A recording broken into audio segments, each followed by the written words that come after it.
따라하겠습니다. 다가오는 미래를 준비하라. 다가오는 미래를 준비하라. 칠판이 안 보이면 스크린을 보시고 오늘은 특별히 내일 할 것을 미리 당겨서 하겠습니다. 왜냐하면 은혜가 될 것 같아서요.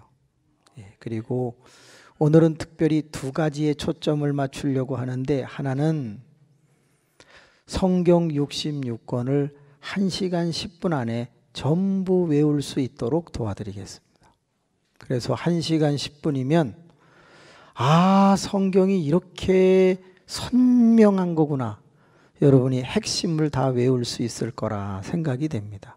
듣기만 해도 이해가 다 됩니다. 그리고 시간이 할애되면 그 기독교 역사 2000년도 거기에 추가시켜서 총 긴 성경의 66권과 기독교 역사 2000년을 넣어서 깔끔하게 1시간 10분에 끝내도록 하겠습니다. 그게 첫 번째.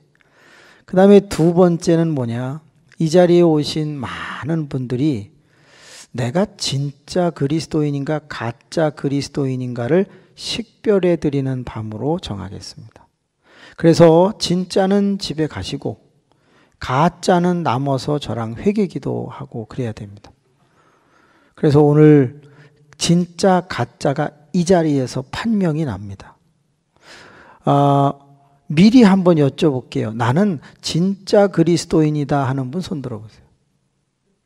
난 확실하다. 난 진짜다. 많으시네요. 손 내리세요. 난 사꾸라다. 난 아무래도 조금 의심스럽다. 한 분도 안 들었어요. 난 뭐가 뭔지 모른다. 그래서 오늘은 1시간 10분 안에 성경과 기독교 역사를 아웃라인을 중심으로 해서 쭉 배워보겠고요. 그리고 정확하게 9시 10분에서 15분이 넘어갈 때 여러분이 진짜인지 가짜인지를 이 자리에서 분석해낼 수 있습니다. 뭘로? 성경 말씀으로. 그러니까 문 걸어 잠그세요. 그래서 도망가는 분 잡아야 돼요. 아주 중요한 밤입니다.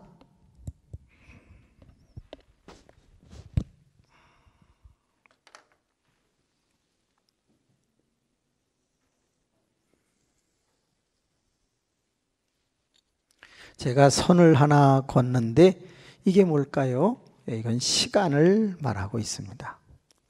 세월 또는 시간.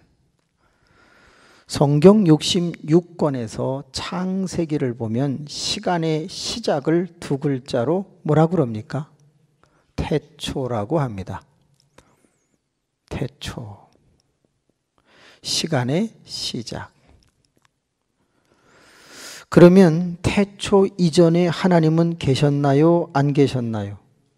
계셨죠. 그래서 영원 전부터 영원까지 하나님은 존재하셨죠. 요한계시록에 보면 시간의 끝, 세월의 끝을 무엇이라고 말하죠? 종말이라고 말합니다. 새벽에 배웠습니다. 종말의 반대편으로 손을 뒤집으면 뭐라고 그랬죠? 재림이라고 그랬습니다. 그래서 요한계시록은 재림과 종말에 대한 내용이 등장하게 됩니다. 재림, 그러니까 하나님 하늘에서 내려오시는 예수, 이 땅에 믿지 않는 자의 마지막. 그래서 성경은 끝을 이야기합니다. 하나님은 종말 이후에 계신가요? 안 계신가요? 계십니다. 새하늘과 새 땅 우리와 함께 거하시게 되지요. 근데 성경 이 66권 중에서 아주 중요한 시점에 위대한 분이 한 분 태어납니다. 그분이 누구지요? 예수님이시지요. 예수님을 한 글자로 뭐라고 그러죠? 주라고, 로드라고 말합니다. 두 글자로는 뭐라고 그러죠? 예수라고 합니다. 그 너무 어려워하지 마세요. 네, 예수라고 합니다. 여러분, 세 글자로는 요한복음에서 뭐라고 그러죠? 메시아라고 합니다. 마태복음에서는 네 글자를 16장에 뭐라고 하죠? 그리스도라고 합니다. 요한복음에서는 예수님을 다섯 글자로 뭐라고 그러죠? 하나님 아들이라고 합니다. 하나님 아들. 여섯 글자로는 뭐라고 그러죠? 예, 하나님 어린 양이라고 합니다. 세상 죄를 지고 가는 하나님의 어린 양이라고 합니다. 일곱 글자로 뭐라고 그러죠? 로마서에서 주 예수 그리스도라고 그럽니다. 근데 그거는 위에 나온 거기 때문에 안 하도록 하겠습니다. 자, 예수님이 오시기 전을 뭐라고 그러죠? 예, BC, Before Christ. 예수님이 오신 이후 서기를 뭐라고 그러죠? AD, 아노 도미네. 전 이걸 볼 때마다 열받습니다. 왜냐하면 이렇게 해놓으면 얼마나 쉬워요. A, B, C, D. 아, 이렇게 하면 외우기도 쉽고 말이지. 좋은데 꼭 지들 마음대로 이렇게 어떤 거는 영어로, 어떤 것은 라틴어로 막 이런 식으로 지 마음대로 해놓는 게 별로 안 좋아요. 그러나 어쩔 수 없죠. 기원전, 기원후라고 말하고 있습니다. 근데 여러분, 시간 관계상 500년 단위로 끊어볼게요. 약 400~500년 단위로. 예수님 오시기 전 약 400~500년 전에 아주 허벌나게 유명한 사람이 성경에 등장합니다. 누구지요? 스룹바벨입니다. 이 스룹바벨이라는 사람이 다시 성전을 재건하죠. 성전 할래 안 할래, 성전 질래 안 질래, 그때 짓겠다고 한 사람 이름이 뭐예요? 학계. 할래 안 할래, 학계. 그래서 학계가 나오는 거예요. 같은 동시대의 사람이고, 저 사람은 총독이고 이 사람은 성전 짓는 사람이에요. 그래서 구약 성경 1310페이지에 나오는 사람이 누구예요? 학계예요. 할래 안 할래? 학계. 학계예요, 학계. 그런데 이때로부터 500년 전에 어마어마하게 위대한 사람, 예수님으로부터 1000년 전에 위대한 사람이 태어납니다. 누구지요? 예, 다윗입니다. 그래서 이 다윗이라고 하는 사람이 이때 태어나죠. 그래서 다윗의 씨에서 난 자가 왕족 누구지요? 예수인 거죠. 이 다윗에게 아주 훌륭한 아들이 태어나는데 그 아들 이름이 뭐죠? 솔로몬이죠. 솔로몬은 형이 있나요, 없나요? 예, 살았나요, 죽었나요? 죽었죠. 그래서 이 솔로몬은 둘째라고 말할 수가 있습니다. 근데 솔로몬은 너무 지혜로운 왕이었지만 그는 큰 실수를 하게 되는데 처첩이 몇 명입니까? 1000명입니다. 할렐루야. 너무 많아요.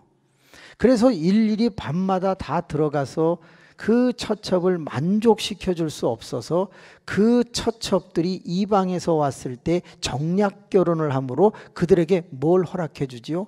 네 고향의 종교를 갖다가 믿어도 된다 그래요. 그래서 솔로몬 말년에는 예루살렘 앞 모든 산에는 이방 신당이 지천을 이루게 되죠. 그래서 솔로몬은 서서히 망해가기 시작합니다.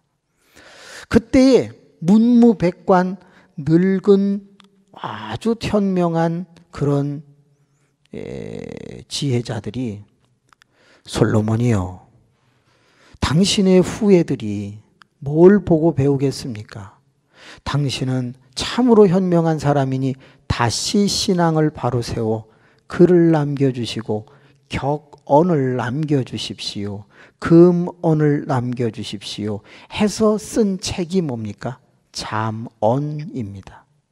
거기에는 3,000수의 명언이 있습니다.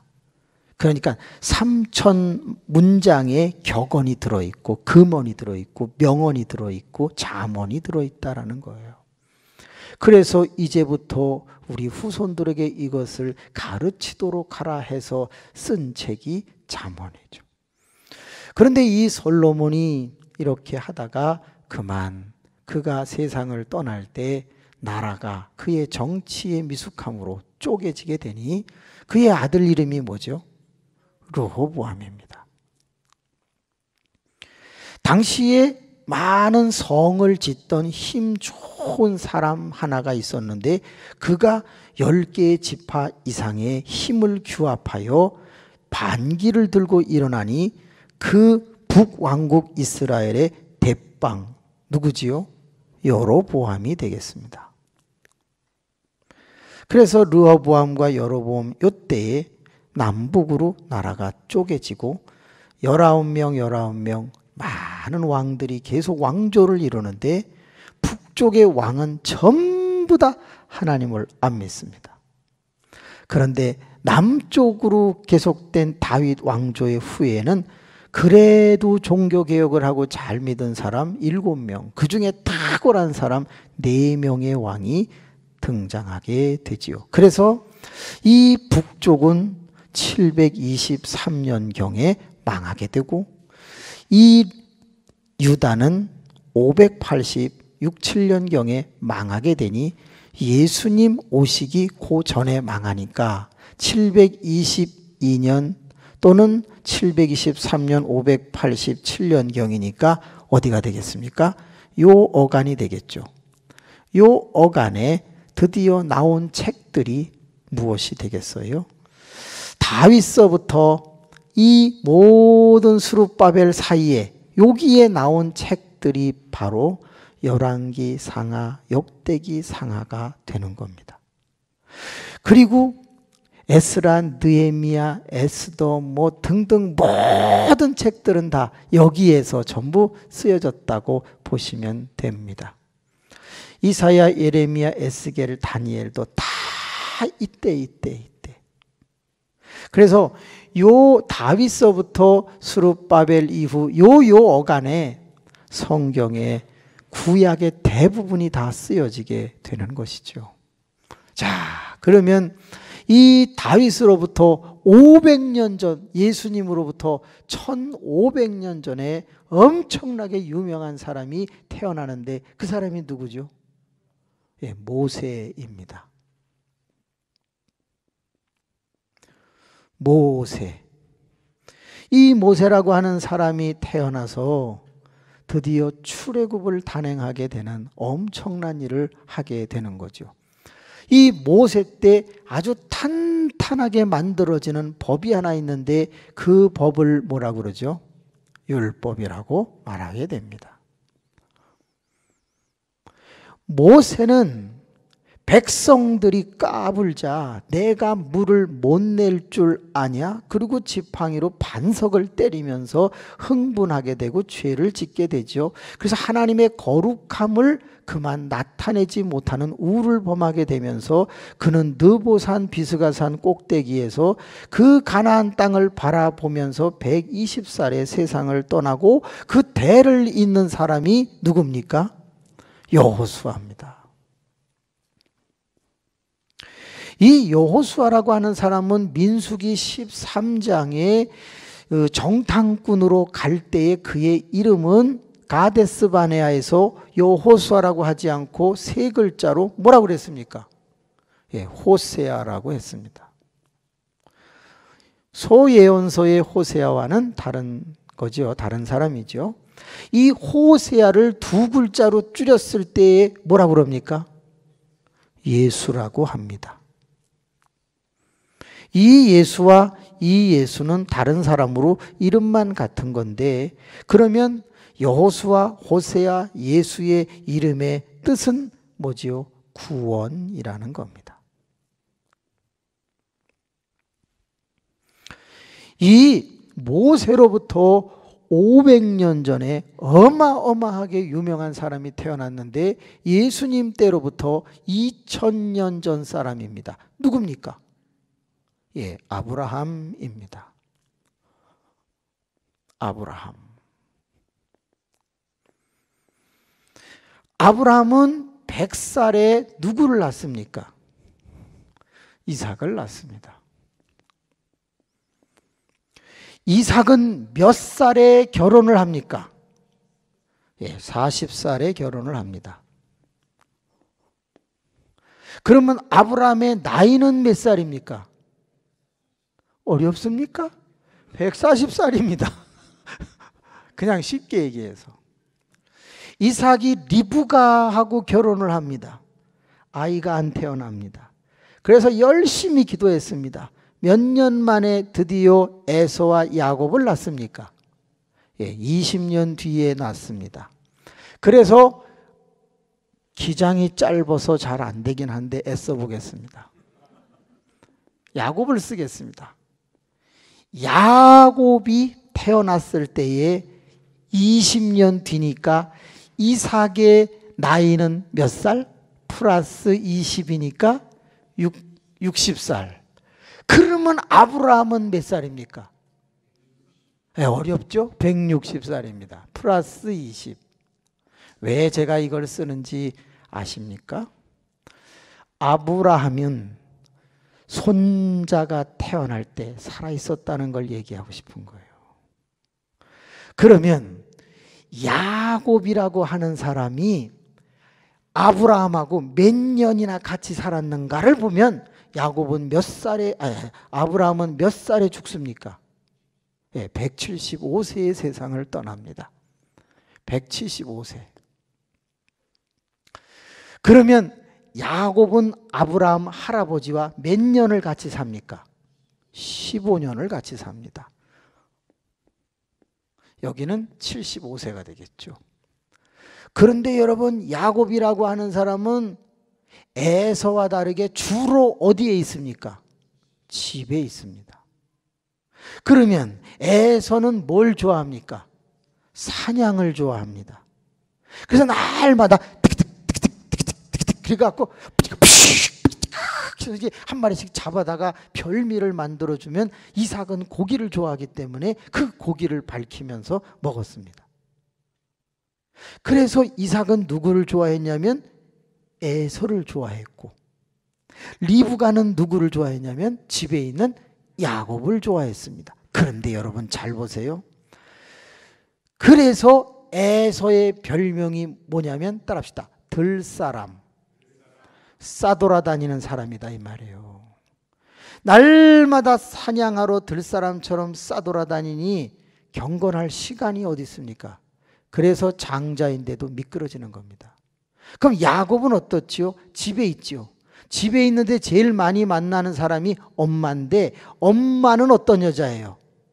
나홀 성에서부터 이삭의 부인 되려고 그냥 딱 부모 끊고 본토 친척 아비 집을 떠나듯이 떠난 여자가, 따라합시다, 리브가. 이 리브가라는 여자예요. 그때 아브라함의 늙은 종이 이삭의 부인을 얻으러 갈 때에 가면서 기도를 하지요. 하나님, 내가 우물가에 갔을 때 나에게 물을 떠주고 낙타에 물을 먹여주는 그 여자가 이삭의 부인이 될 줄로 믿습니다. 그러고 갔단 말이에요. 할머니면 어떡할 뻔했어. 할머니가 물 떠줬으면 이삭은 찍살 뻔했다고. 그런데 리브가가, 아주 이쁜 리브가가, 제가 떠드릴게요. 그 물을 떠줬어. 그래서 시키지도 않았는데 낙타들에게 물을 막 먹이는 거야. 이 여자다. 그래가지고 집에를 갔습니다. 내가 우리 주인님의 아들의 며느리를 구하러 왔습니다. 리브가가 마음에 드는데 괜찮겠습니까? 며칠만 좀 같이 있다가 가면 안 될까요? 그랬더니 딸이, 나 바로 가야 돼요. 뭘 시간을 끌고 그래요? 그러면서 리브가가 바로 떠났어. 믿음이 엄청난 여자야. 그래가지고 왔어요. 믿음 좋은 엄마와 늘 집에 같이 있어. 믿음하면 믿음의 조상이 누구야? 아브라함이야. 그럼 할아버지하고 그 할아버지 때문에 모리아에 지시한 산에 올라가서 한 번 17세 때에 죽을 뻔했던 사람이 있어. 누구예요? 이삭이야. 그럼 아브라함 믿음 좋아. 이삭 번제로 드릴 뻔했는데도 살아났어. 엄마 저 나홀 성에서 바로 왔어. 그런 분위기 속에서 자란 사람이 누구야? 야곱이야. 그래서 에서는 미끄러지고 여러분 야곱은 뜨는 거예요. 그래서 절대 기억하셔야 돼. 싸돌아다니는 거 좋아하고 바람 쐬는 거 좋아하고 들로 산으로 꽃 구경 다니는 사람은 에서야, 에서. 이렇게 집에서 이렇게 교회에서 그냥 무표정하게 앉아있는 여러분들은 아주 귀한 분들이야. 아주 귀한 분들이야. 야곱 같은 분들이죠. 그래가지고 3대 신앙이 있는 집이 복을 받는 거예요. 3대. 아브라함, 이삭, 야곱 3대가 이어지는 거예요.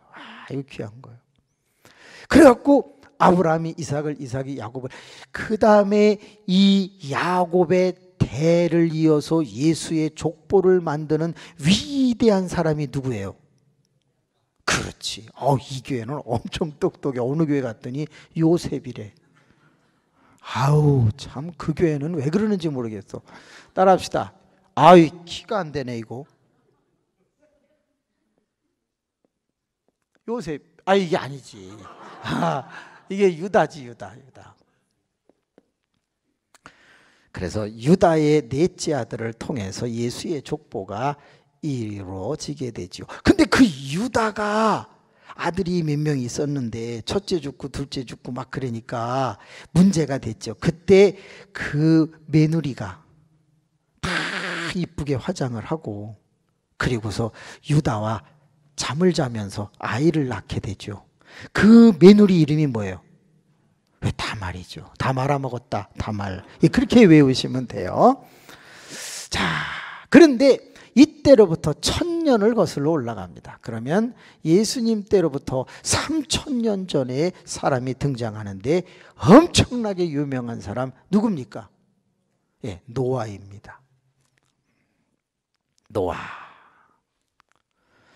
노아에게 무지무지하게 믿음 좋은 아들이 태어났는데 다 배렸다. 아벨. 그래갖고 아벨은 죽습니다. 그래서 다시 태어나야지. 셋. 그래갖고 셋이 태어나게 되죠. 그렇습니다. 그런데 이 노아로부터 1000년을 거슬러 올라가면 어마어마하게 유명한 사람이 태어나는데 그 사람이 누굽니까? 예수님으로부터 4000년 전 사람. 누구요? 아담입니다. 자, 아벨은 아담의 아들이고 노아의 아들은 아닙니다. 근데 아무도 말을 안 해서 제가 다시 얘기합니다. 자, 그래서 이 아담에게서 셋이 나오게 되죠. 지우겠습니다. 셈, 함, 야벳이 이쪽에 있게 되죠. 자, 셈만 쓸까요? 이렇게. 이 4000년 전에 그러면 이상하잖아요.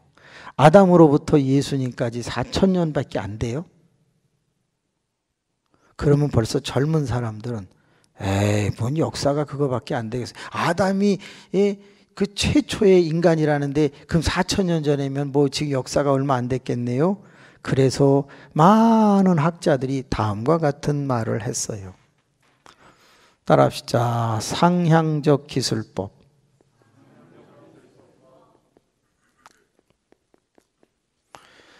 자, 구약을 적어 가는데 여러분 창세기 때부터 써서 내려온 거예요? 아니면 후대가 거슬러 올라가면서 성경을 쓴 거예요? 그렇지.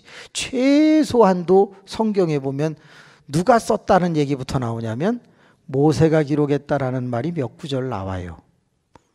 그러면 모세는 이 이전 이야기를 어떻게 기록해야 되죠? 상향적 기술. 점점 거슬러 올라가면서 기록을 한단 말이에요. 근데 거슬러 올라갈 때에 별 볼 일 없는 사람 이름은 기억이 나요, 안 나요? 안 나지.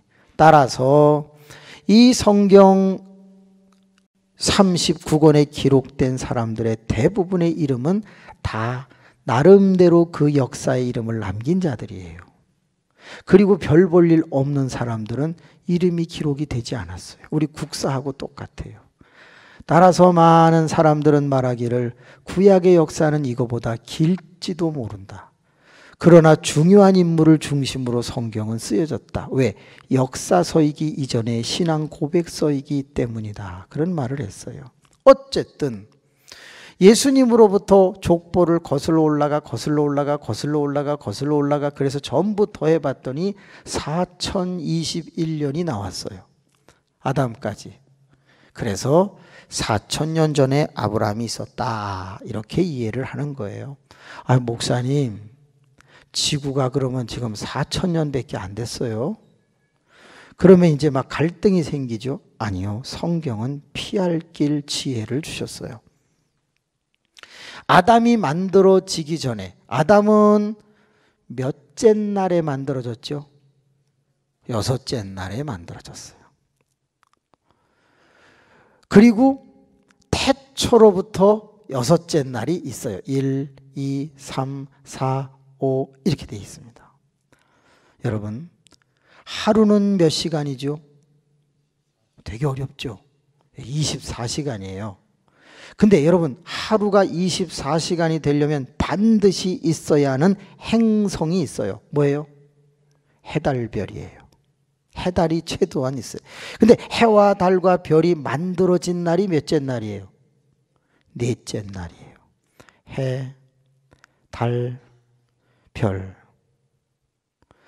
저녁이 되고 아침이 되니 첫째 날이니라, 둘째 날이니라, 셋째 날이니라, 다섯, 여섯 이렇게 나가요. 그러면 24시간일 때는 언제부터 따져야 돼요?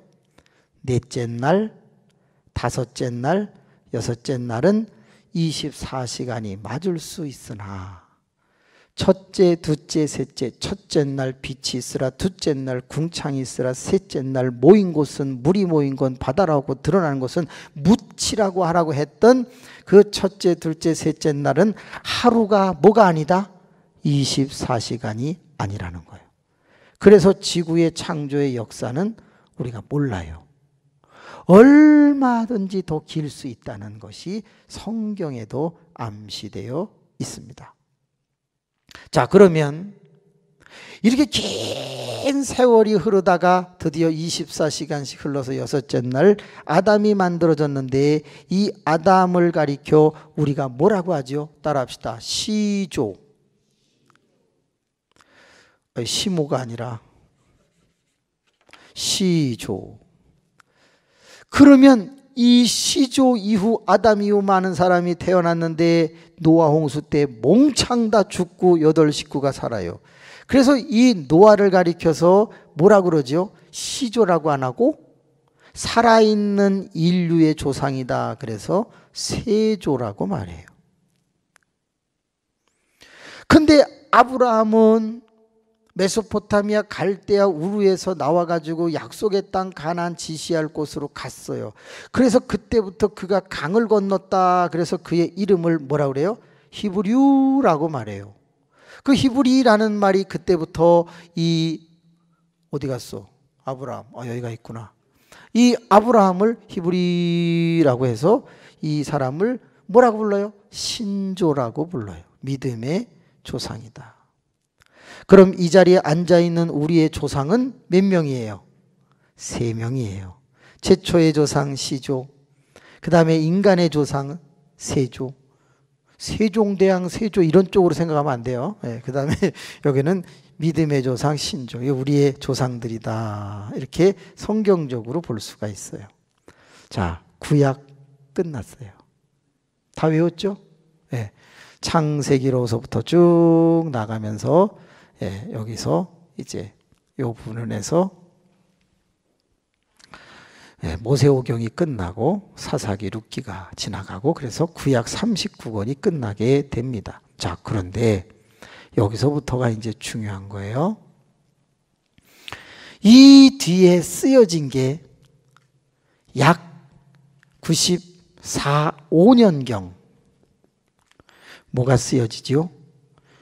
요한계시록과 요한복음이 쓰여져요. 그러니까 신약이 다 여기서 끝이 난단 말이에요. 49년도부터 53년 사이에 최초의 복음서가 쓰여지고 갈라디아서 등 이렇게 쓰여지다가 약 100년여 경의 신약 성경 27권이 다 쓰여지게 돼요. 자, 신약 끝났죠? 간단하잖아요.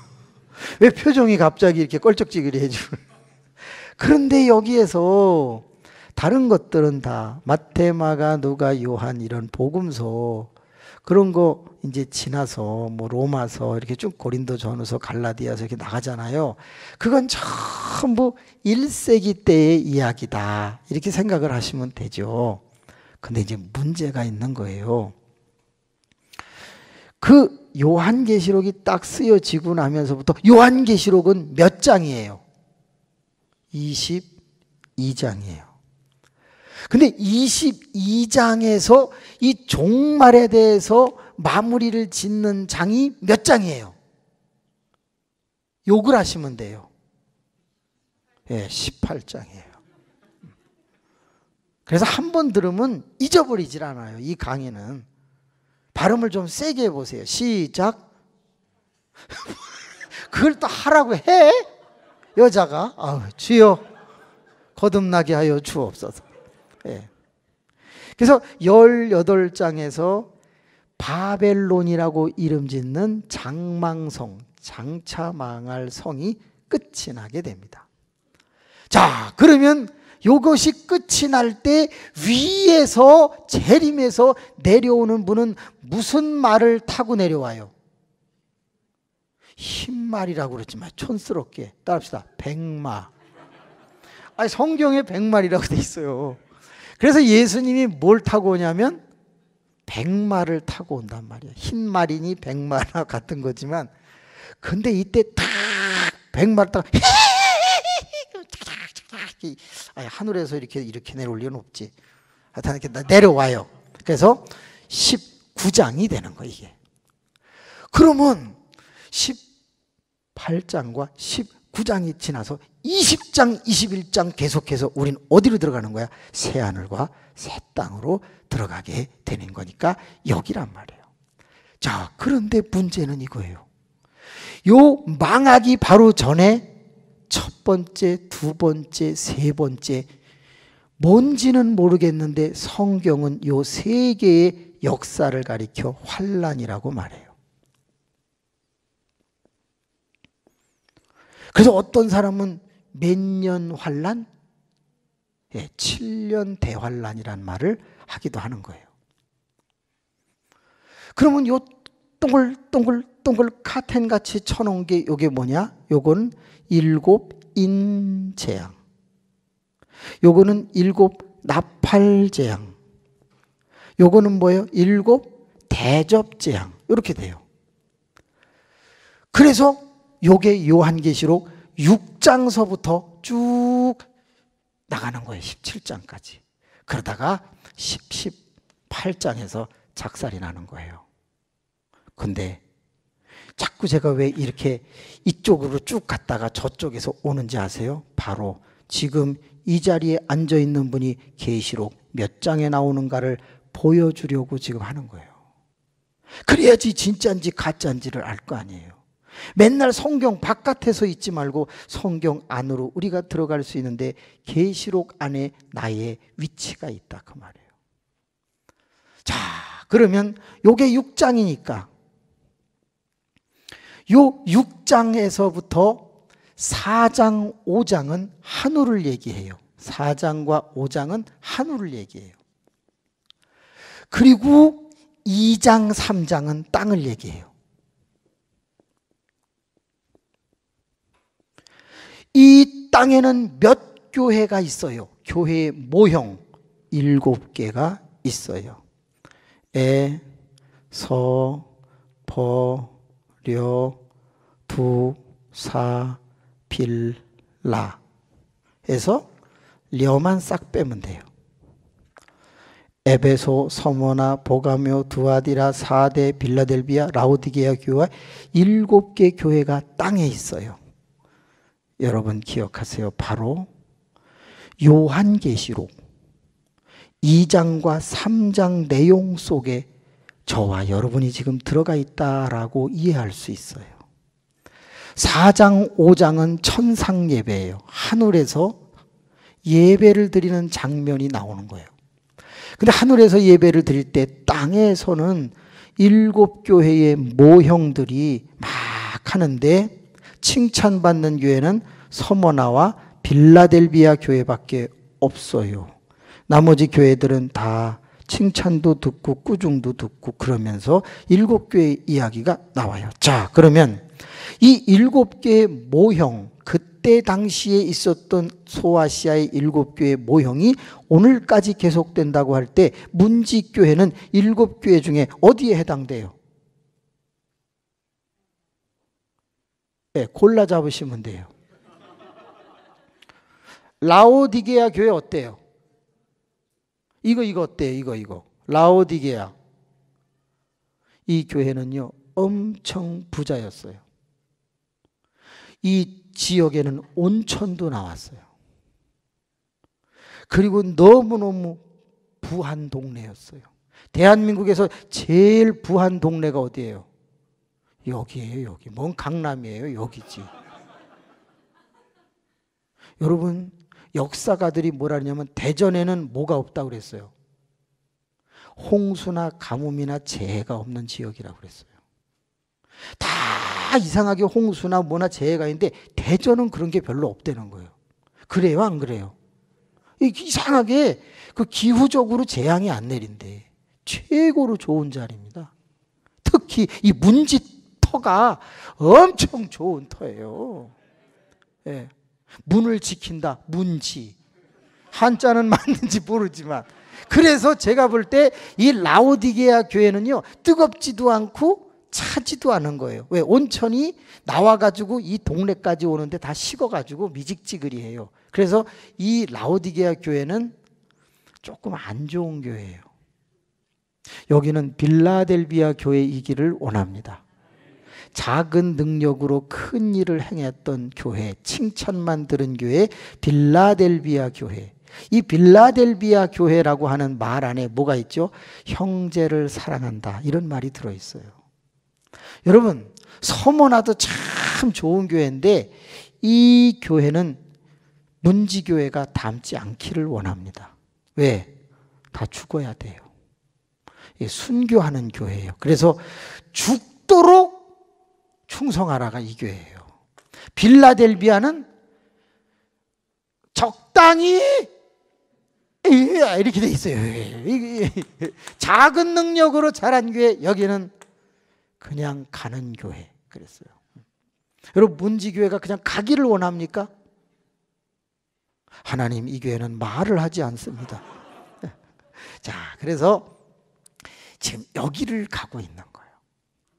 그러면 여기쯤 되면은 어디를 보셔야 되냐면 이사야를 봐야 되고 다니엘서를 봐야 되고 마태복음 24장을 봐야 되고 누가복음 21장을 봐야 되고 마가복음 13장을 보면 바로 이 7교회가 있는 이 시대의 배경이 나오게 됩니다.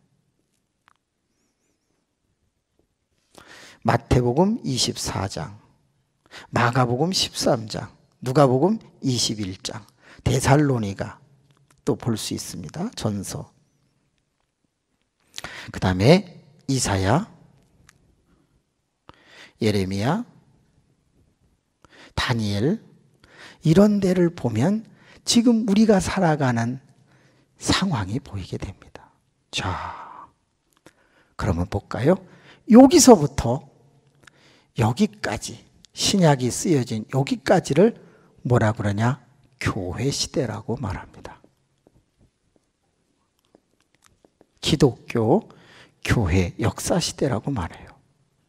그런데 이 기독교 역사 시대에 주로 교회사라는 책이 쓰여졌죠. 그래서 교회사를 읽어보시면 되겠어요. 이거 다 해드리고 싶은데 30분밖에 안 남아서 여기 쭉 보시면 돼요. 자, 그러면 간단히만 얘기를 하면 이때로부터, 예수님 때로부터 약 4세기경, 4, 5세기경, 4 또는 5세기경에 엄청나게 유명한 사람이 성경에는 없는데 기독교회사에 나오는 사람이 있어요. 누구죠? 성 어거스틴이라는 사람이에요.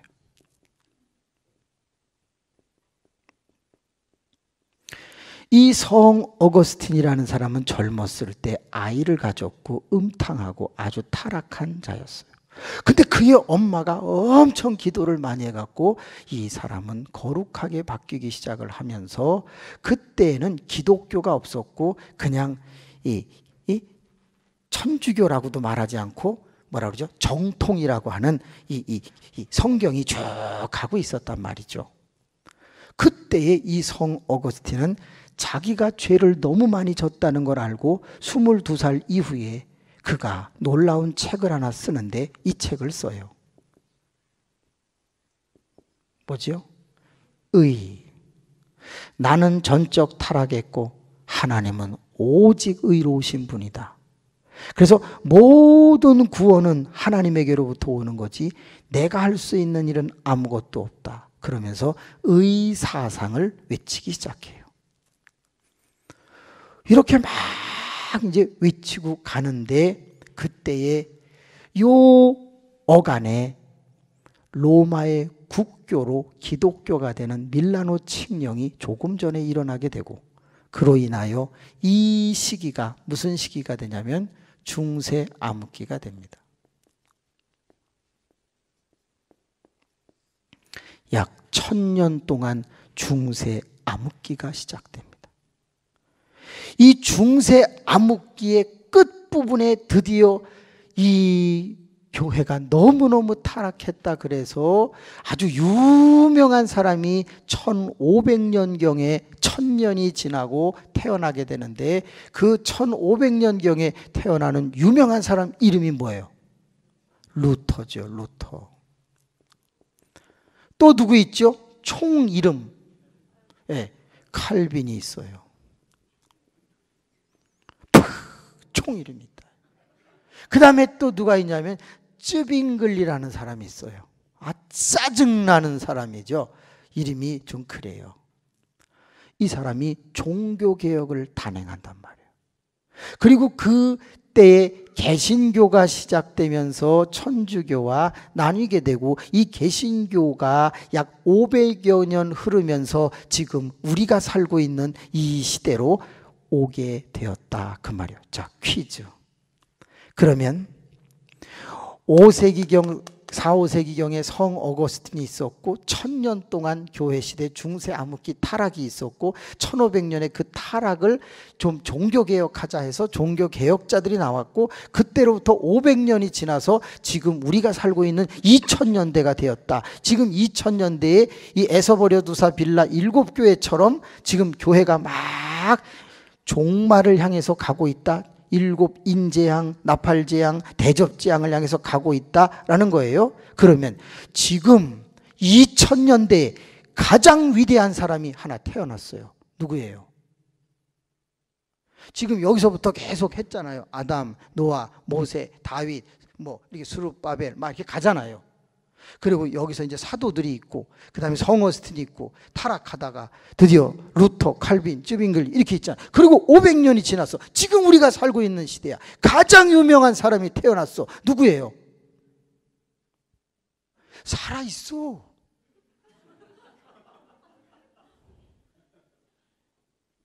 마스크 쓰면 다야? 이런 걸 맞춰야지 다지.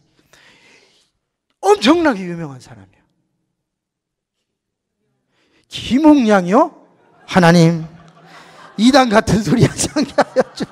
제가 뭐 유명합니까? 아유, 보리굴비나 먹을 줄 알지 저는 유명하지 않습니다.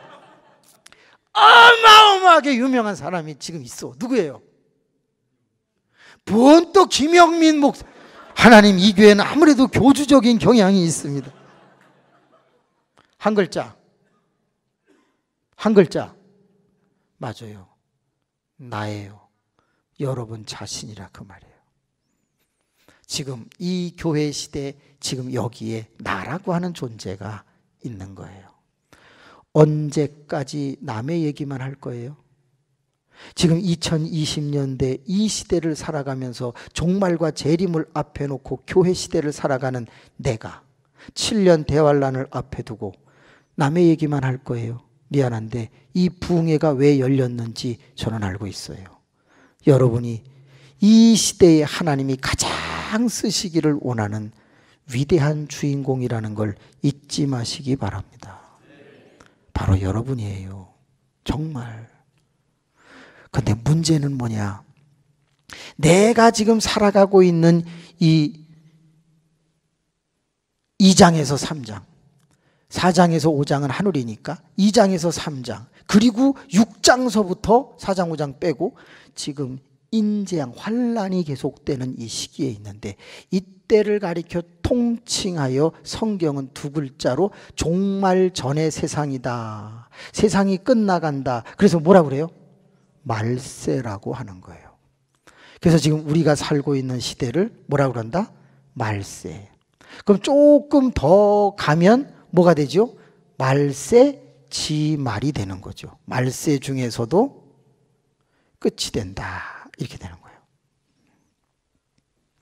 자, 그러면 지금 나는 점점 주님이 백마 타고 오시는 이 종말 이때를 향해서 지금 가고 있는데 여러분 6일 뒤에 7일을 뭐라 그래요? 6일 뒤에 7일을 뭐라 그래요? 안식일이라고 그래요. 어렵죠? 그러면 6년 뒤에 7년을 뭐라 그래요? 안식년이라고 그러죠. 그러면 그걸 막 계산해 보세요. 원래 인류의 역사는 그렇지 않아요. 더 길어요.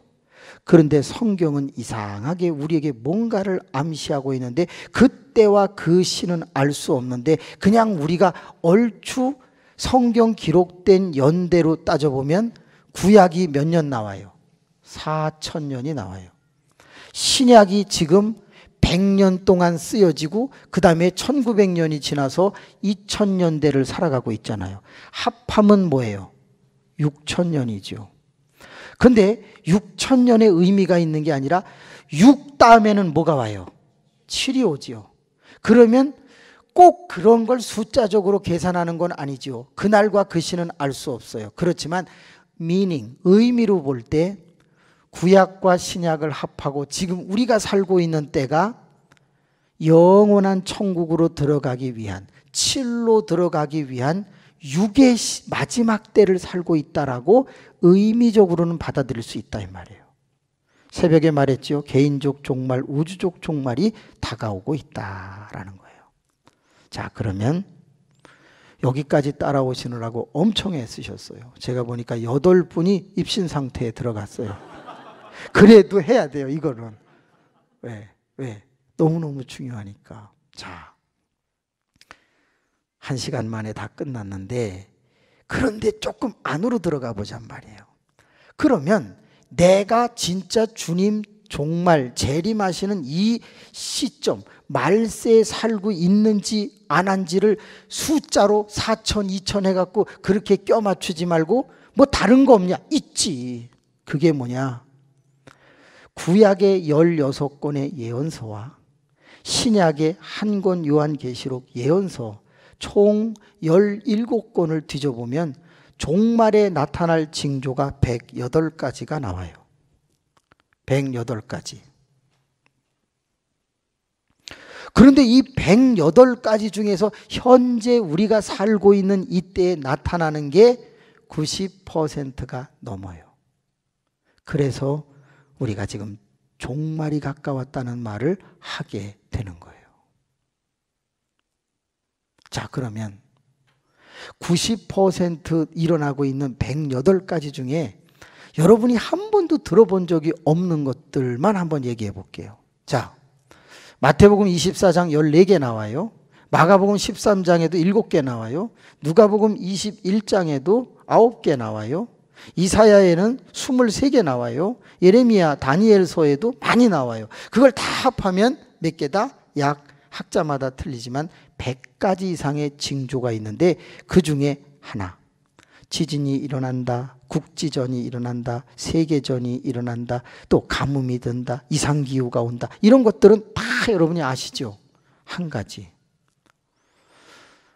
사람들이 아파트에 들어가서 살면 종말이 온다는 성경 구절을 아시는 분? 네, 빨리 찾아보세요. 이사야 5장 8절 한번 찾아보세요.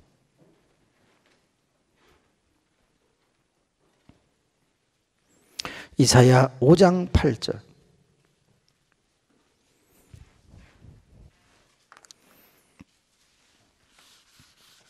시작.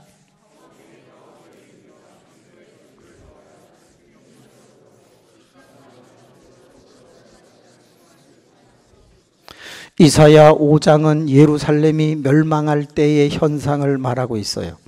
그런데 예루살렘이 멸망할 때 이런 현상이 나타나면, 예루살렘도 멸망하지만 역사 가운데 이런 현상이 일어나면 종말이 온다는 거예요. 자, 그러면 뭐지요? 사람들이 집과 집을 붙여요. 가옥과 가옥을 붙여요. 그걸 뭐라고 그래요? 연립주택이라고 그래요. 다세대 주택이라고 그래요. 그거를 요즘 말로 하면 아파트먼트라고 그래요. 근데 여러분 잘 보세요. 창세기 11장 쫄딱 망할 때 인간들이 신할 평지에서 뭘 세웠어요? 우리가 흩어짐을 면하자 그러고서 같이 모여 살자고 바벨 탑을 짓죠. 인간이 흩어지지 아니하고 생육하고 번성하여 땅에 충만하라는 명령을 어기고 자꾸 모이고 도시를 형성하는 그런 현상을 보일 때 뭐가 온다? 인본주의가 만연하고 종말이 찾아온다는 거예요. 그래서 지금 아파트 같은 것이 가격이 비싸요? 한옥이 비싸요? 아파트가 훨씬 비싸요. 저희 동네에 32평 아파트가 13억이에요. 문제가 커요. 전세가 4억, 5억이에요. 이게 어떻게 살아요? 그래서 저도 지금 걱정이에요. 쫓겨나면은 사택을 빼세요. 그러면 난 어디로 가야 되나. 지금 그래서 요즘 늘 기도하는 게 주여 잘리지 않게 하여 어떻게든지 붙어 있게 하여 주시옵소서. 진짜예요. 잘리면 완전히 한 방에 날아가는 거예요. 평생 생긴 걸 다 교회에다 바쳤는데 갈 데도 없는 거죠. 사람이 모이기 시작하면 거기가 종말의 한 현상이다 이거예요. 아파트에 들어가서 사시는 분 손 들어보세요. 네. 큰일 났다. 이제 큰일 났다.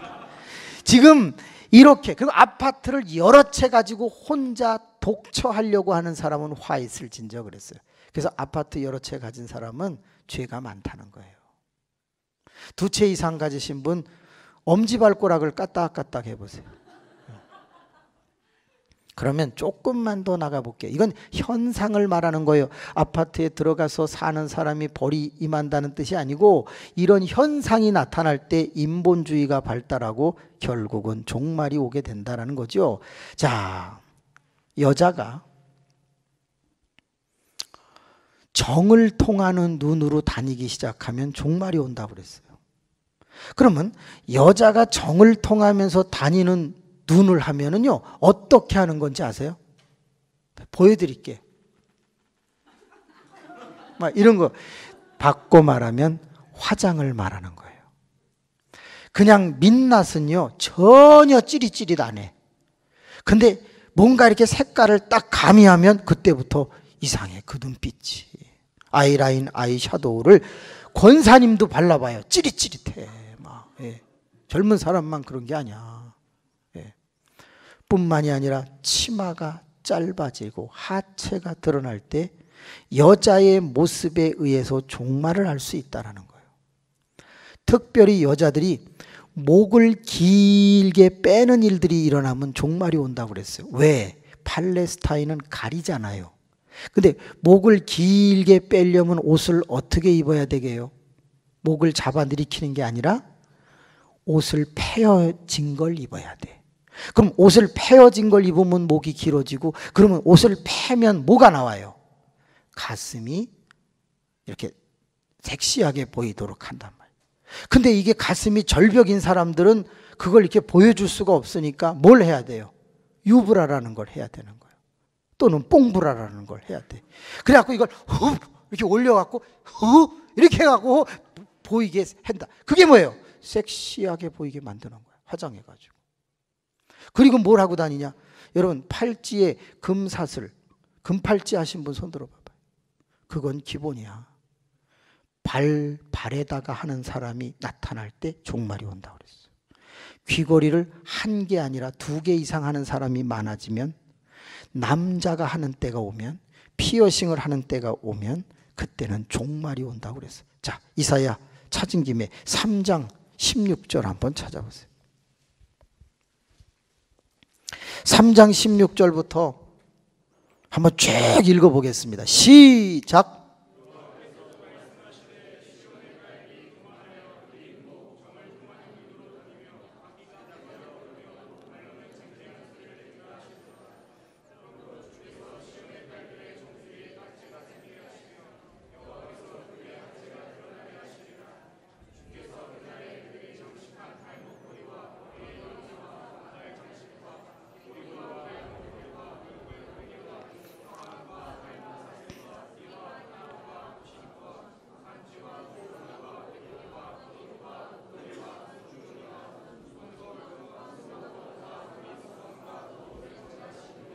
수도 제하시리니. 거기에 제가 제일 충격받은 게 마스크가 있잖아요. 마스크라고는 안 써 있는데 히브리어를 찾아보면 뭐라고 돼 있죠? 얼굴 가리개라고 돼 있어요. 근데 진짜 여름만 되면요, 언제부터인가 우리나라에 얼굴 가리개가 시작됐어. 가면 같은 걸 쓰고서요 이러면서 동네를 걸어 다니는 여자가 엄청 많어. 콧구녕만 이렇게 약간 이렇게 들어가게 해놓고. 여러분, 그게 그냥 우리가 가만히 생각해 봐요. 그게 왜 죄야? 죄라고 말할 수는 없지만 잘 보세요. 뭘 관리하는 거예요? 그렇지, 외모를 관리하고 있는 거예요. 여기 나온 모든 리스트가 뭐예요? 사치 품목이에요. 그러면 여러분 충격받는 얘기 해볼까요? 여기 요한계시록 18장을 읽어보세요. 이때 당시에 많은 사람들이 어떤 것을 하고 다녔느냐가 그 이사야 3장하고 비슷해요. 따라합시다. 사치. 세상에 저희 교인들 중에 몇 분은요 반지를 손가락마다 다 껴요. 귀걸이에도 몇 개씩 달아요. 여기 콧구녕 하는 애가 왔어요. 세상에 혓바닥에다가 꽂은 애가 말할 때 이래. 그걸 왜 거기다 꽂냐고. 배꼽에다 꼽은 청년은 몇 사람이나 돼요. 자, 그런데 뭘 얘기하는 거예요? 거기에 무슨 경건의 집중이 가능하겠어요? 많이 걱정이 되는 거예요. 그런데 이 모든 것을 살펴보면 이런 현상이 나올 때 이 현상은 누구를 따라한 거게요? 당시에 이방 사람들을 따라한 모습이었어요. 따라서 선민이 이방 사람을 흉내내기 시작하면서 자기의 하나님을 잃어버리고 바알과 아세라 뭐 등등 몰록 그들 이방신을 따르게 되면서 종말이 왔던 거예요. 지금도 어떻게 믿는 사람과 안 믿는 사람이 똑같이 하고 다니느냐 이 말이에요. 그래서 여러분, 그런 일이 교회 안에 만연하고 있을 때 교회도 타락해 가고 있다는 걸 인정하셔야 돼요. 제일 슬픈 일이 뭔지 아세요? 이거 손가락에다가 색칠하고 뭐 붙이는 걸 뭐라 그래요? 네일 아트라고 그러지 않아요? 세상에, 저 깜짝 놀랐어요. 11조를 안 내는데 이거 10개 하는데요 얼마 드는지 아세요? 괜히 안 한 척하고 자꾸 이러지 말고 솔직히 얘기해봐요. 싸면 7만 원이고요 비싸면 10만 원이에요. 거기다가 어디도 해요? 발톱도 해요. 난 족발인 줄 알았어요. 세상에 발톱에도 검은 거 뭐 파란 거 막 해요. 꼭 돼지 도장 찍어 놓은 것처럼 그런 색깔 막 쫙 해가지고 2개 다 하면 15만 원이에요. 뭘 얘기하는 거죠? 사치가 일반화되고 그게 미적 기준이 된 때 뭐가 온다? 종말이 온다 이 말이에요. 제가 108가지 중에서 좀 시간만 주시면 별거 다 보여드릴 수 있어요. 성경에는 어쩜 그런 것까지 다 써놨냐 이거예요. 자, 그런데 이젠 집에 가야 되잖아요, 우리가. 그래서 90%의 종말 징조가 있는 것으로 보아 분명히 우리가 말세를 들어가긴 들어간 거예요. 그리고 이제 재앙은 시작될 거예요. 재앙을 통과할지 그 전에 들리움을 받을지는 몰라요. 그건 다음에 하도록 하고, 이제 중요한 건 오늘 주님이 만약에 오시면 나는 가냐 못 가냐 이거예요. 그래서 오늘 이 자리에 있는 이 한 200여 명 되시는 분 중에 진짜와 가짜를 가리고 자기는 가짜다 하면 오늘 갈 생각을 하지 말아야 돼요. 저랑 끝을 보셔야 돼. 자, 그러면 여기 힌트가 있어요. 마태복음 24장에 14개의 종말 징조가 있어요. 그러면 25장을 한번 펴보세요. 오늘 읽은 본문이에요. 한 10분 정도면 끝이 날 겁니다. 마태복음 25장 1절을 한번 볼게요. 시작. 스톱! 어느 때? 그때가 언제예요? 바로 지금.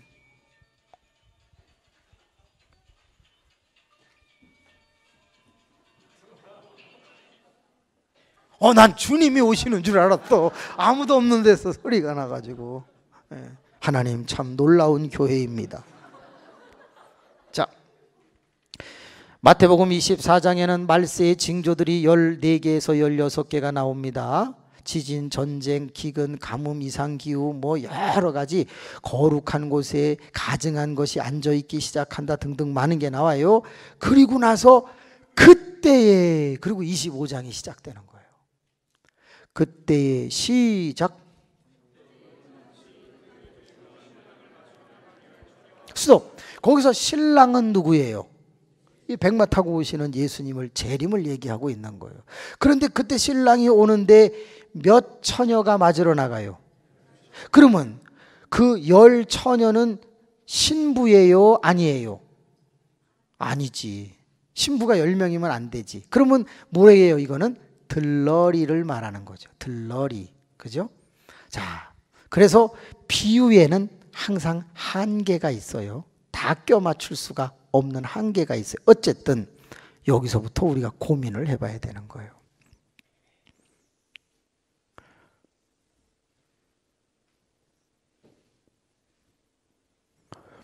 성경에서 10 그러면 뭐예요? 완전이에요. 7 완전이에요. 4 완전이에요. 3 완전이에요. 1 완전이에요. 12 완전이에요. 이거는 수신학이라는 책에 나와요. 성경에서 1 그러면 이건 하나님이기 때문에 완전. 3 이거는 하늘에 성부, 성자, 성령이 계신다 그래서 완전. 4 땅은 동서남북으로 돼 있다 그래서 완전. 합하니까 7 완전. 그 다음에 10 완전. 그 다음에 12지파 그래서 완전. 12 곱하기 12 하면 144 그러니까 14만 4천 10의 3승 이렇게 되니까 이것도 완전. 그래서 신천지는 다 틀리는 거예요. 자, 그런데 지금 오늘 처녀가 몇 명이에요? 10명이야. 그러면 들러리를 처녀라고 말했어? 아줌마라고 안 했어요? 음녀라고 말하지 않았어? 처녀는 남자를 알지 못해 우상 숭배를 하지 않았다. 그러니까 처녀는 누구를 말해요? 성도를 말하는 거예요. 10명의 처녀는 성도를 가리키고 신랑은 재림 예수를 가리키는 비유예요. 그런데 이 성도 10명이 둘로 나뉘게 되는데 첫 번째가 뭐예요? 슬기 5예요. 5이 뭐예요? 미련 5예요. 미안해요. 제가 이 슬기하고 미련은 영어를 몰라요. 그래서 뒤에만 한 거예요. 따라합시다. 슬기 5, 미련 5. 근데 이 10명이 다 처녀니까 성도란 말이에요. 지금 여기가 다 처녀고 성도지요. 그런데 죄송해요. 여기에 슬기로운 처녀가 있는가 하면 미련한 처녀가 있는 게 보인다 그 말이에요. 그러면 간단히 말해서 슬기 5명은 혼인잔치에 들어가요, 못 들어가요? 들어갔지. 그러니까 이 사람은 구원 받는 거예요. 미련 5는 들어가요, 못 들어가요? 이건 못 들어가. 그러니까 성도인데도 못 들어가. 이 자리에 있어요. 지금 5대 5지요. 따라서 여기 반 딱 잘라가지고 이쪽은 가. 이쪽은 바꾸겠습니다. 안 돼. 목사님이 있어. 그러니까 나 말 못하겠어. 그럼 중간을 자를까? 네, 그래서 자기가 이제 잘 듣고 어머 나 가짜네. 어머 나 진짜네. 반성하고 근신할 수 있기를 바랍니다. 왜? 아직 주님 오시지 않았어요. 아직은 기회가 있네. 그러니까 이 말씀을 듣는 거죠. 그러면 볼래요? 첫째, 슬기로운 사람과 미련한 사람이 다 성도고 처녀인데 공통점을 볼게요. 첫 번째, 다 뭐예요? 처녀야. 깨끗해. 두 번째, 다 뭘 들고 있어? 등을 들고 있어. 등 속에는요, 무엇을 담아 갖고 있어요? 기름을 담아 갖고 있어요. 미련한 사람도 다 담고 있어요. 자, 세 번째, 신랑이 더디 오는데 미련한 사람 자 안 자요? 자지. 그러면 슬기로운 사람은 자요 안 자요? 또 안 잔다고 그러지. 성경 봐요. 다 자요. 오늘 본문에 보면 다 잔다. 다 졸며 잘세 이렇게 써 있어요. 자, 네 번째, 신랑이로다 맞으러 나오라 하는 이 깨우는 선지자의 소리, 목사의 설교를 슬기로운 사람은 자다가 들어요, 못 들어요? 듣지. 미련한 사람 들어요, 못 들어요? 듣지. 다 듣지. 다 들어요. 다 들어요. 들어요까지 쓸 필요는 없지. 그냥 다 들어 이렇게 하면 되지. 다섯 번째, 다 일어나 안 일어나? 일어나서 다 맞으러 나가 안 나가? 다 나가. 여러분 다 똑같아. 이렇게 슬기로 또 미련 다 교인들은 똑같아. 근데 다른 게 딱 하나 있어. 자, 슬기로운 사람은 뭘 준비했어요? 기름. 미련한 사람은 뭘 준비 안 했어요? 그렇게 말하고 싶죠. 그러면 제가 이 설교를 왜 하겠냐고. 그러나 다 그렇게 배워왔고 그렇게 말했으니까 여러분 쓰기는 쓸게요. 그런데 잘 공부하신 분들 보세요. 기름은 아까 어디에 있었어요? 등 안에 있었죠. 그러면 기름은 안 보이는 거죠. 안 보이는 거니까 가로칠게요. 그렇다면 뭘 준비한 사람은 슬기로운 사람이고 뭘 준비하지 않은 사람은 미련한 사람일까요? 기름이라고 그러면 안 돼. 예? 그렇지. 대단하시네. 4절을 읽어보세요. 4절 시작. 스톱! 뭘 준비했다고? 그릇이라는 단어가 더 중요한 거예요. 그릇에다만 뭘 담을 수 있어요? 기름을 담을 수 있어. 따라서 기름을 준비했다. 그건 눈에 안 보여. 그럼 눈에 보이는 건 뭐예요? 그릇이라고 하는 거죠. 이래야지 논리가 맞는 거지. 여기도 등을 얘기했으니까 여기도 그릇을 이야기해야 되는 거야. 따라서 미련한 사람은 기름을 준비하지 않았다는 말을 어떻게 해야 되냐? 그릇을 준비하지 않았다라고 표현하는 게 맞다는 거야. 왜 그렇게 해야 되느냐? 기름은 눈에 보이지 않아. 그릇은 눈에 보여. 등도 눈에 보여. 진짜 가짜를 가리겠습니다.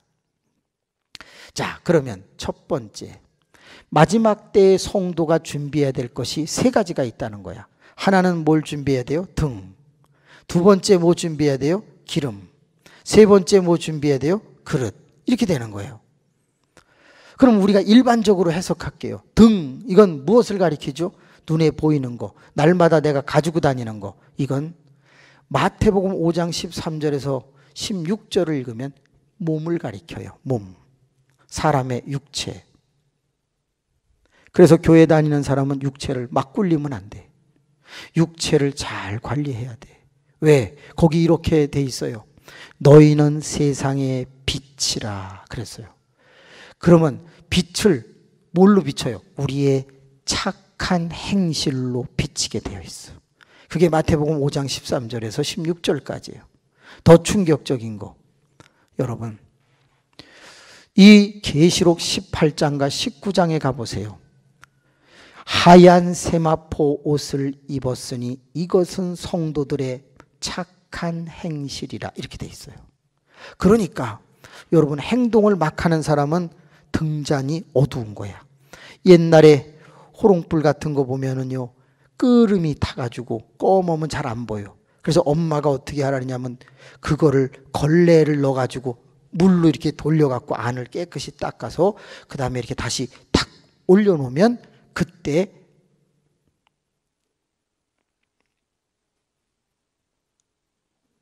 이렇게 된 게 있었다고. 기억나세요? 이거 안 나는 사람은 이단이야. 이거 다 생각나야 돼. 그래요. 이런 게 있었다고요. 그래서 요 유리 요거를 뺐다가 넣었다가 하면서 닦았어야 된다고. 우리가 뭐다? 다 등이라는 게 등. 그래서 여러분, 몸 관리 잘 하셔야 돼요. 술 드시는 거, 담배 피는 거 절제하셔야 돼요. 이 몸으로 함부로 막 굴리는 거, 그거는 말세에 준비되는 게 아니에요. 경건하고 관계가 없어요. 자, 두 번째, 기름 부으소서, 기름 부으소서. 눈에 보이지 않는데 나를 날마다 착한 행실을 하도록 만들어주는 에너지, 뭐예요? 성령. 성령 충만이지. 그래서 성령이 내 안에서 주를 그리스도라 시인하게 만들고 나를 바로 살게 만드는 거지. 성령 충만이 중요한 거지. 다 여기까지의 얘기가 서론이에요. 이제 본론 딱 두 마디만 하면 돼요. 이거를 얘기하고 싶은 거예요. 자, 그릇이 뭐냐 이거죠. 이것이 진짜와 가짜를 가리는 매우 중요한 단어가 되는 거예요.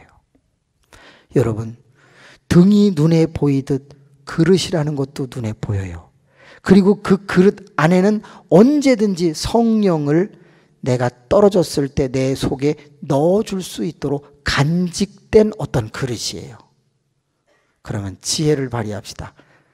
많은 성서학자들은 8가지를 예로 들 수 있다 그랬는데 오늘은 시간 관계상 4가지만 말씀을 드릴게요. 자, 그릇 첫 번째 뭘까요? 내가 믿음이 떨어졌을 때 언제든지 나에게, 내가 성령이 떨어졌을 때 언제든지 나에게 보충해 주는 대단한 눈에 보이는 것, 뭐예요? 네? 맞아요. 성경이에요. 첫 번째가 그릇은 성경이에요. 나를 자꾸 바르게 세워주고 나를 충만하게 만들어주는 성경. 그래서 미안합니다. 교회 올 때 성경책 안 가지고 오는 사람은 어디에 해당돼요? 아닐 것 같죠? 옛날에 전쟁터에 나갈 때 뭐 들고 가라고요? 총알. 그러면 우리 믿는 사람들이 왜 그걸 안 가지고 다니냐고요? 다 띄워주기 때문에 편하게. 뒤에다 놓고 들어와. 안 돼. 가지고 다녀야 돼요. 예를 하나 들어볼게요. 안 읽어도 좋아요. 성경이 어디 있나? 안 읽으셔도 좋은데. 자, 이거를 안 들은 거하고 들은 거하고 얼마나 틀리는가 보세요. 안 읽어도 좋아. 이거 딱 들고 길을 걸어갑니다. 욕할 수 있어요, 없어요? 한번 해보라고 이거 갖고. 아이씨, 개새끼들 말이지. 상놈의 새끼들. 이거 들기만 해도 욕이 안 됩니다. 그럼 좋아. 이거 들고 한 대 펴봐요. 주여. 주여. 이거 들고도 담배를 못 펴. 여러분, 이거 들고 술집 들어가 봐봐. 아줌마! 소주 2병! 처음처럼. 이게 안 된다고, 이게. 여러분, 죄송한데 이거 들고 시장 가보세요. 물건값 깎기 어려워요. 이거 들기만 해도 나를 지켜준다고요. 그래서 옛날엔 이걸 들어도 꼭 이렇게 들었어요. 장로님, 권사님 다 품에 안고 예수님을 내 품에 안고 이러고 걸었다고. 지금은요, 갖고 오는지 안 갖고 오는지 몰라. 워낙 작아갖고 호주머니에 들어가 있어. 그게 주님이 얼마나 깝깝하겠어. 예? 내 안에 네가 있어야지. 네 호주머니 안에 내가 있냐? 지금 그런 상황이에요. 제가 한 달에 한 번씩 우리 교인들은 백 검사합니다. 백 쏟아요! 그러면 막 백을 쏟아. 왜? 성경 나오나 안 나오나 보려고 제가 그래요. 세상에 성경은 없는데 뭐가 있냐? 파레트 같은 것만 나와. 색조 화장하는 거. 성경책 반만 합니다. 세상에 그런 게 딱 나오는데 뚜껑 열어보니까 빨간색, 노란색, 파란색 다 있고 막 펜슬 있고 막 그래갖고 그거 갖고서 막 바르고 막 그래요. 한 번은 제가 놀랐어. 연탄 집게도 나와. 그래서 이 연탄 집게를 이걸 어디다 쓰냐 그랬더니 눈썹 뒤집는 데 쓴다는 거야. 여기다 놓고 한 번씩 눌렀다 떼면 눈썹이 뒤로 자빠져. 세상에 연탄 집게도 갖고 다녀. 별거 그 안에 다 들어있는데 이거는 없어. 제가 믿기로는요, 보수적이라서 그런지 몰라도 이사야적인 길을 가고 있는 것 같아. 우리 교인들은 무조건 성경 다 가지고 오라고 합니다. 찾든 안 찾든 다 가지고 오라고 그래. 그래서 저희 교회는 2개의 성경을 가지고 옵니다. 하나는 일반 성경, 또 하나는 맥체인 성경이라는 걸 가지고 오게 해요. 2개를 다 가지고 와서 2개씩 이만큼씩 들고 다녀요. 성경책 큰 거 갖고 다니시기를 바랍니다. 작은 거 숨겨 갖고 오면 죄질 수가 있어. 엄청 큰 거 갖고 다녀야 돼. 막 무거운 거. 2권씩 들고 다니면 더 거룩해. 그거 어떻게 죄를 짓겠습니까? 자, 성경책 전부 들어봐봐요. 자기 갖고 온 거. 작은 것만 들어봐봐 그냥. 아멘. 감사합니다. 문지교회 미련 5가 아직은 아니네. 할렐루야. 자, 2번째 들어갈게요. 그러면 그릇은 또 무엇을 가리킨다고 사람들은 연구를 했는가라는 거예요. 2번째, 눈에 보이는데 내가 성령이 떨어지고 신앙이 추락했을 때 나에게 금방 신앙을 채워줄 수 있는 것 뭐예요? 여기 있어. 성경도 있듯이 주의 사자예요. 주의 사자, 주의 종을 말합니다. 이건 무슨 뜻이냐? 목사님과 관계가 가까울수록 그는 절대 병드는 일이 없습니다. 목사님과 관계가 멀어질수록 그는 시험 들 확률이 높습니다. 왜 그런가? 모든 메시지와 진리는 강단에서 쏟아지는데 목사님하고 관계가 불편하면 미안합니다. 은혜가 안 됩니다. 목사님하고 관계가 좋으시면 엄청나게 은혜가 됩니다. 제가 한번 이렇게 설교한 적이 있다고 그랬죠. 사랑하는 성도 여러분, 디모데가 바울을 낳았습니다. 할렐루야. 막 그랬거든요. 그때 교인들이 아멘 그래요. 바울이 디모데를 영적으로 낳았지 디모데가 바울을 낳은 게 아니잖아요. 여러분, 이삭이 아브라함을 100살에 낳았습니다. 막 이렇게 설교한 적도 있어. 그때 관계가 나쁜 사람들은요, 아이고 참 목사님 정신 못 차리고 설교한다. 아브라함이 이삭을 낳지 이삭이 아브라함을 낳았냐? 막 이런다고. 근데 관계가 좋은 분은 우리 목사님 충만해가지고 지금 바뀌었어. 할렐루야! 막 그렇게 새겨 듣는 거야.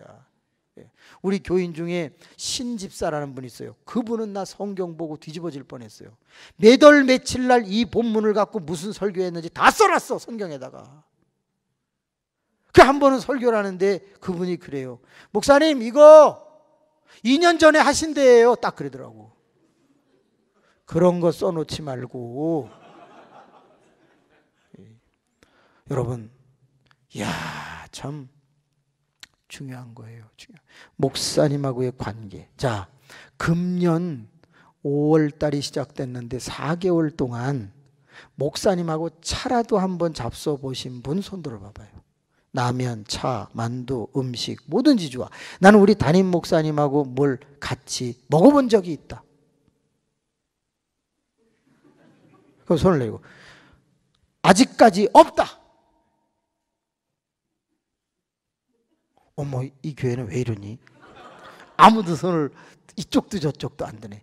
여러분 부탁합니다. 이 세상에서 부모가 담을 넘는 도둑놈이라고 할지라도 자식에게는 착하게 살으라고 가르치더라고요. 하물며 주의 종이 성도에게 잘못된 길을 가르칠 일은 없다. 그래서 주의 사자와 관계가 좋으면 그는 반드시 날마다 성령 충만할 수 있다는 게 길이에요. 길. 세 번째, 성령 충만한 성도와 가까이 하는 거예요.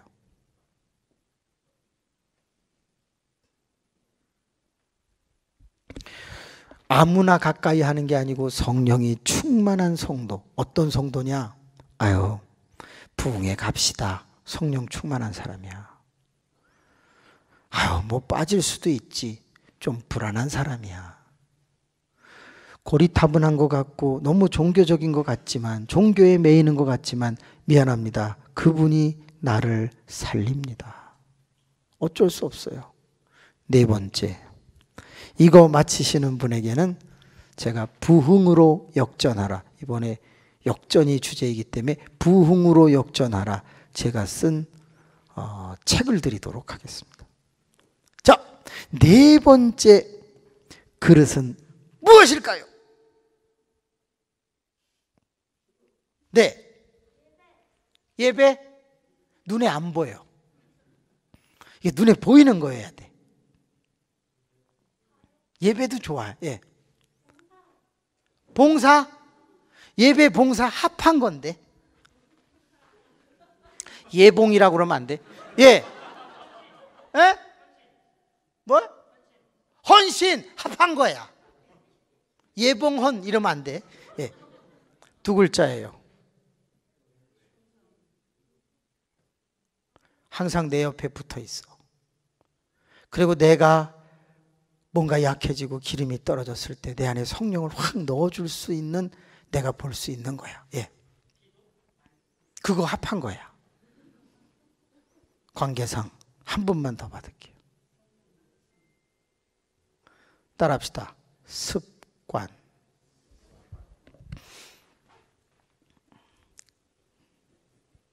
네 번째 그릇은 습관입니다. 책을 소개하겠습니다. 습관이 힘이다. 예. 성공하는 사람에게 7가지 습관, 이런 건 다 아시죠? 습관이 힘이다라는 책을 한번 보세요. 만시간의 법칙이라는 거 아시죠? 한 사람이 하루에 3시간씩 계속 만시간만 채우면 그는 그 분야에 뭐가 된다는 거예요. 우리가 아무리 힘들어도 예배드리는 습관이 되어 있으면 그 사람은 절대 고갈되는 법이 없어요. 아무리 졸려도 성경 읽는 습관이 있는 사람, 기도하는 습관이 있는 사람, 전도하는 습관, 봉사하는 습관, 습관이 되어 있는 사람은 그 사람은 무너지지 않습니다. 오늘 저는 이 자리에 슬기로운 5 처녀는 바로 어떤 사람이냐? 자기를 깨끗하게 관리하는 사람이자 지금 현재 내 속에 성령이 있기도 하면서 동시에 내 주변에 항상 성경을 보이기에 갖고 다니고 주의 사자와 관계가 좋으며 내 주변에는 믿음 좋은 성도가 친구처럼 있고, 더 나아가서 나는 어떤 경우에도 새벽이든 낮이든 습관이 경건하게 되어 있는 사람이 바로 슬기로운 여자라는 거예요. 자, 성경 안 갖고 오신 분들 손 들어주세요. 미련한 사람들인 거죠. 네. 자, 주의 종하고 관계 들어오신 분들 손 들어봐요. 오늘 남으셔야 됩니다. 옆에 영 믿음 없는 사람들하고만 피자 먹으러 가고 켄터키 프라이 치킨, 양념 치킨, 이런 거 페리카나 치킨, 교촌 치킨, 뭐 이런 거 잡수러 가시는 분 손 들어봐요. 네. 아직 습관이 경건하게 안 되어 있는 분. 경건의 습관은 금생과 내세에 다 유익이 있는 거잖아요. 자, 습관이 안 되어 있는 분 손 들어봐요. 3가지 다 해당돼요? 하나님, 저분은 왜 다 해당이 됩니까? 네, 여러분 고마워요. 내일 새벽, 내일 낮, 내일 저녁에는 더 뒤집어지는 말씀을 드리도록 하겠습니다. 참 감사한 건 뭐냐면 아까 이거 막 이렇게 연도별로 할 때는요 8분인가 이렇게 입신 상태로 막 하더라. 그러다 갑자기 진짜 가짜 가리시니까 막 눈이 막 엄청 감사해요. 기도하겠습니다. 은혜가 많으시고 자비로우신 아버지 하나님, 성경 66권 그리고 교회 역사 세계사 하나님 2000년의 역사를 한 시간에 살펴보았습니다. 근데 문제는 우리가 현재 살고 있는 시점이 요한계시록 안에 있다는 것입니다. 우리가 이 교회 시대를 살아가면서 환난과 핍박을 앞에 놓고 있는데 지금 슬기로운 자가 되지 못하면 우리는 그 아름다운 천년왕국에 들어갈 수 없습니다. 혼인잔치에 들어갈 수 없습니다. 그렇지만 우리가 하나님 반드시 오늘 배운 말씀처럼 슬기로운 5 처녀의 모습을 갖고 있다면 우리는 거뜬히 지금 미소 지을 수 있습니다. 하나님, 문지 교회 성도님들이 이 밤에 왜 나오셨습니까? 저는 경건의 습관이 있기 때문에 나오신 줄로 믿습니다. 하니까 하나님 옆에 계셔 주세요. 하나님 옆에서 붙잡아 주시고 너 대단하다. 너는 성경을 가지고 다니는구나. 항상 읽어라. 뿐만이 아니라 주의 종과 가까이 하면서 주의 종이 가르쳐주는 양식을 꼭 받아 먹도록 하라. 내 옆에는 세상으로 가자는 사람보다는 영적으로 달려가자고 권면하고 격려해주고 상담해주는 자가 많이 있기를 소망한다. 무엇보다 새벽에도 일어날 수 있는 습관, 주일 성수는 절대적인 습관, 하나님 복음을 전하고 봉사하는 것도 내게 익숙한 습관이 되어 하나님 슬기로운 5 처녀가 되게 하여 주옵소서. 똑같이 살아갔는데 결국에는 못 들어간다면 나는 너를 도무지 알지 못한다 하면 하나님 이거 너무 억울하잖아요. 사랑하는 교우 여러분, 어제와 똑같이 이제 4분만 지나면 9시 29분이 됩니다. 어제 마친 시간하고 비슷합니다. 여러분에게 부탁합니다. 가슴에 손을 얹어주세요. 그리고 딱 4분 동안만 우리가 합심하여 기도하는데 하나님 나 슬기로운 5 처녀로 살아가게 해주세요. 지금 벌써 이 시대에 가장 중요한 자가 나라고 오늘 배웠어요. 하나님 나를 통해서 역사를 이루시려는 하나님을 인정하니 이 시간 나에게 성령을 더 부어주시옵소서. 기름을 부어주시옵소서. 주님을 한번 부르고 기름 부어달라 기도합니다. 주여 아버지 아버지 아버지, 거룩하신 아버지 하나님, 기도를 길게 하나 짧게 하나 진심이기를 원합니다. 날마다 우리는 축복을 사모하지만 오늘은 회개하는 마음을 가져봅니다. 잘 믿은 것 맞습니다. 열심히 믿는 것 맞습니다만 혹시 말씀에서 빗나간 부분이 있다면 회개하는 밤이었습니다. 아버지 하나님, 오늘 저녁에 주무실 때 만나주세요. 잠자리에서 요셉이 꿈을 꾸듯 우리도 꿈을 꾸면서 우리의 현주소를 알게 하여 주세요. 코로나19가 문제가 아니라 우리 안에 있는 죄 바이러스가 더 문제입니다. 하나님, 우리는 영적인 사람이니까 오늘 밤에 뉘우치고 돌아가 내일 새벽은 새날을 맞이하게 하여 주옵소서. 내일 5시에 말씀을 들을 때 우리 눈이 열리게 하옵소서. 이제는 우리 주 예수 그리스도의 은혜와 하나님 아버지의 크신 사랑과 성령의 충만 인도하심이 오늘도 다가오는 미래를 준비하라 말씀을 듣고 돌아가는 모든 권속들 위해 또 남아서 계속 기도하는 분들 위해 영원토록 함께 하옵시기를 간절히 축원하옵나이다. 아멘.